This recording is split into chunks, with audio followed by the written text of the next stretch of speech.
سکتا۔ فرمایا قل ادعوا الذین زعمتم من دون اللہ لا یستطیعون نصرکم ولا انفسہم ینصرون، کہ کہہ دیجئے جنہیں تم رب کے علاوہ پکارتے ہو وہ تمہاری مدد بھی نہیں کر سکتے اور نہ اپنی مدد کر سکتے، اپنی مدد بھی نہیں کر سکتے تو تمہاری کیسے کریں گے۔ سورہ حج میں فرمایا ان الذین تدعون من دون اللہ لن یخلقوا ذبابا ولو اجتمعوا لہ، کہ بے شک تم جنہیں رب کے علاوہ پکارتے ہو وہ ایک مکھی بھی نہیں بنا سکتے، وَلَوِ اجْتَمَعُوا لَهُ، اگر سب کے سب مل جائیں، جنہیں بھی تم اللہ کے علاوہ معبود سمجھتے ہو، جن کے آگے جھکتے ہو، سب مل جائیں، دنیا کے سارے سائنسدان مل جائیں، ایک مکھی بھی بنا نہیں سکتے۔ وَإِن يَسْلُبْهُمُ الذُّبَابُ شَيْئًا لَا يَسْتَنقِذُوهُ مِنْهُ ضَعْفَ الطَّالِبِ وَالْمَطْلُوبِ، اور اگر مکھی بنانا تو دور کی بات، وہ کھانا کھا رہے ہیں، مکھی آ کے کوئی چیز اٹھا کے لے جائے، اس مکھی سے اپنی وہ چیز بھی واپس نہیں کر سکتے، تو وہ تمہارے خالق مالک معبود کیسے ہو سکتے ہیں؟ جبکہ کہنے والے اتنی زیادتی اور اتنا کچھ کہہ جاتے ہیں، نہ معلوم کیوں کہتے ہیں، قرآن مجید کیوں نہیں پڑھا یا سمجھنے کی کوشش کیوں نہیں کی۔ کہنے والوں نے یہ بھی کہہ دیا، آپ کو واقعات مل جائیں گے، حوالے بھی مل جائیں گے، مجھ سے مطالبہ ہوگا میں بھی دے دوں گا۔ اولیاء اللہ سب سے بہترین، انبیاء کے بعد بہترین ہستیاں ہیں، سب سے پہلے نمبر پہ صحابہ ہمارے اولیاء اللہ کی حیثیت سے ہم ان کی تعظیم عزت احترام کرتے ہیں نبیوں کے بعد، اور بعد میں جو ان کے نقش قدم پہ چلتے ہیں انہی میں ایک ہستی شیخ عبد القادر جیلانی رحمہ اللہ،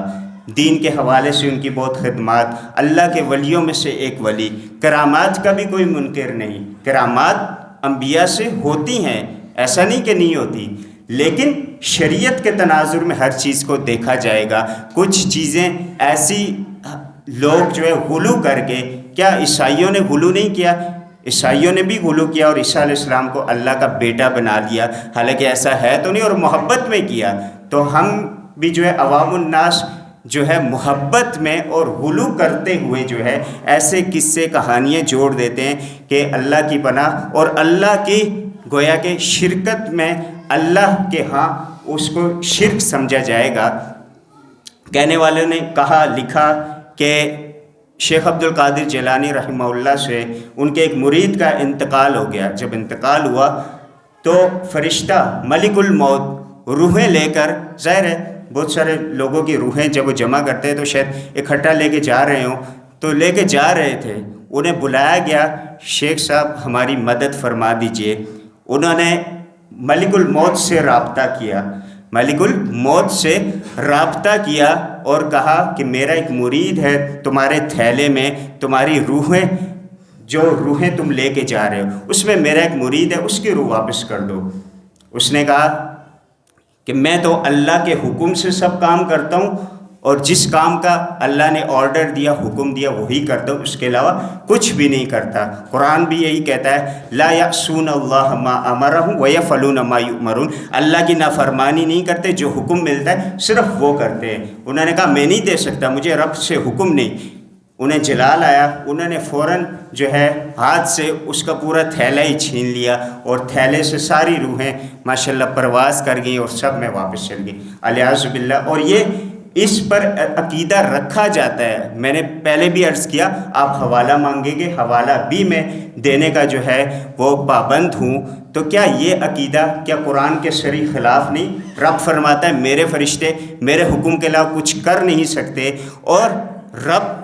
گویا کہ رب کی قدرت پہ الیاذ باللہ جو ہے ضرب لگتی ہے، یا اس پہ سوال اٹھتا ہے کہ کیا اللہ رب العزت جو ہے روحوں کو لینا چاہ رہا ہے، اور دنیا کی کوئی مخلوق میں سے کوئی اسی کا عاجز بندہ ان روحوں کو واپس کرنا چاہتا ہے، اور وہ بندہ جیت جاتا ہے رب سے، الیاذ باللہ۔ یہ شرک اکبر نہیں تو کیا ہے؟ یہ ظلم عظیم نہیں تو کیا ہے؟ ہمیں ان چیزوں کے بارے میں غور کرنا چاہیے۔ رب فرماتا ہے قرآن مجید میں وَمَا قَدَرُ اللَّهَ حَقَّ قَدْرِهِ، ان لوگوں نے اللہ کی جس طرح قدر کرنی چاہیے تھی، تعظیم عظمت کرنی چاہیے تھی، اس کی توحید کو ماننا چاہیے تھا، ایسا ان لوگوں نے نہیں مانا۔ تو ان چیزوں کو جو ہے ہم نے مد نظر رکھنا ہے۔ نبی کریم صلی اللہ علیہ وسلم امام الانبیاء، آپ صلی اللہ علیہ وسلم جو ہے آپ اتنے عاجز ہیں کہ آپ نے ارشاد فرمایا جب قرآن مجید میں یہ نازل ہوا وَأَنذِرْ عَشِيرَتَكَ الْأَقْرَبِينَ، اپنے اقربا، اپنے اہل و عیال کو اللہ کا خوف دلائیے، رب کے عذاب سے ڈرائیے، تو آپ نے جو ہے کھڑے ہو کر سب کو جمع کیا، اپنی پھوپھی صفیہ رضی اللہ عنہ کو، اپنے اہل و عیال چچا عباس کو، فاطمہ رضی اللہ عنہ کو، سب اہل و عیال کو جمع کر کے فرمایا کہ دنیا کے معاملے میں جو اے فاطمہ تم مجھ سے لینا چاہو دنیا کے مال سے مجھ سے لے لو، ولا اغنی عنکی من اللہ شیئا، کل قیامت کے دن میرا کچھ اختیار نہیں، جو رب مجھے اختیار دے گا وہ بھی اس کے اذن سے ہوگا کہ اے محبوب آپ اس کی سفارش کریں، اس کی سفارش آپ نہیں کر سکتے۔ تو میں اپنی مرضی سے میں سفارش کرنے والا بھی نہیں، یہ نہیں سمجھنا کہ میں آپ کا چچا ہوں، آپ کا بابا ہوں، آپ کا فلاں ہوں، یا میں آپ کا بھتیجا ہوں تو میں آپ کو کل قیامت کے دن بچا لوں گا، اللہ کے عذاب سے میں بھی نہیں بچا پاؤں گا۔ نبی صلی اللہ علیہ وسلم اپنی عاجزی جو ہے بیان فرما رہے، اور ہم دیکھتے ہیں مختلف غزوات میں، غزوہ احد میں دندان مبارک آپ صلی اللہ علیہ وسلم کے شہید ہوئے۔ آپ اگر نفع نقصان کے مالک ہوتے تو آپ ہوتے، آپ سے بڑھ کر اور کون ولی ہو سکتا ہے، اللہ کا دوست ہو سکتا ہے۔ آپ صلی اللہ علیہ وسلم کو طائف میں پتھر لگے، اگر اللہ کے علاوہ کوئی ان چیزوں پر نفع نقصان پہنچا سکتا نبی صلی اللہ علیہ وسلم کی ہستی ہوتی، لیکن آپ صلی اللہ علیہ وسلم خود جو ہے اپنے دندان مبارک شہید کراتے، اپنے پیارے بیٹے ابراہیم رضی اللہ عنہ کی وفات پر جو ہے غمگین ہیں، اور فرماتے ہیں کہ ان العین لتدمع وان القلب لیحزن وان بفراقک یا ابراہیم لمحزونون، کہ اے ابراہیم بے شک آنکھیں نم ہیں، دل غمزدہ ہے، لیکن ہم وہی کہتے ہیں لا نقول الا ما یرضی اللہ بہ، ہم وہی کہتے ہیں جس